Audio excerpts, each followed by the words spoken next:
Python beginner सिरिजको यो दोस्रो video र आज हामी चाहिँ सिम्पल प्रोग्राम रन गरेर हेर्ने छौं। पहिला पाइथनको आइडिया लिक खोल्छौं हो।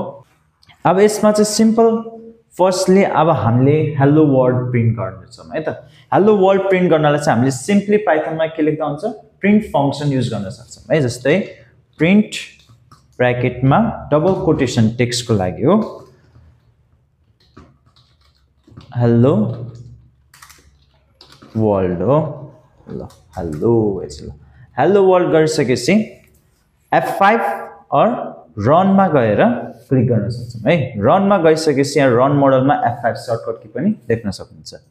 जस्तै मैले रन गरे यहाँ के भनिरहेको छ सेभ हुनुपर्छ भन्छ है। Source must be save. Run हुनको लागि पहिला सेभ हुनु पर्यो। ओके म ओके गर्छु र मैले चाहिँ मेरो डेस्कटपमा ल्याएर हाम्रो चाहिँ हेलो गरेर राख्छु है। सेभ गरिसके ल यहाँ हाम्रो हेलो भन्ने फाइल आइसकेको छ पाइथन फाइल र हाम्रो यहाँ रन भएको छ हेलो वर्ल्ड हो।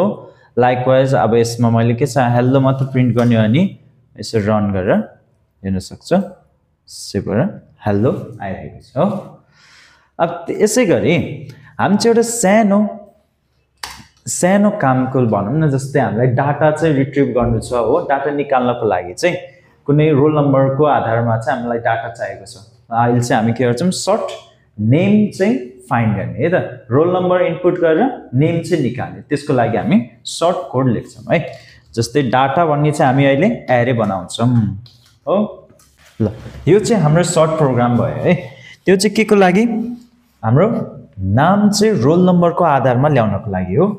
जस्तै हामीसँग चाहिँ यहाँ डाटा भन्ने एरे भित्र चाहिँ के छ राम श्याम र सीता भन्ने छ है। त्यसै गरेर ए भन्ने भ्यारिएबलले चाहिँ के गरेछ इनपुट स्टोर गरिरहेको छ है। इनपुट चाहिँ के लिनेवाला छ रोल नम्बर हो फ्रम 1 to 3। अहिलेको लागि 1 to 3 हामीले गरिरहेको छौं है /n गरेर। अब यो चाहिँ इनपुट चाहिँ हाम्रो के भयो डिफल्ट फंक्सन। हामीले केही पनि इनपुट लिनको लागि है केही चीज चाहिँ डाटा दिनको लागि कम्प्युटरलाई दिनको लागि इनपुट दिनको लागि चाहिँ हामीले इनपुट फंक्सन युज गर्न सक्छौं।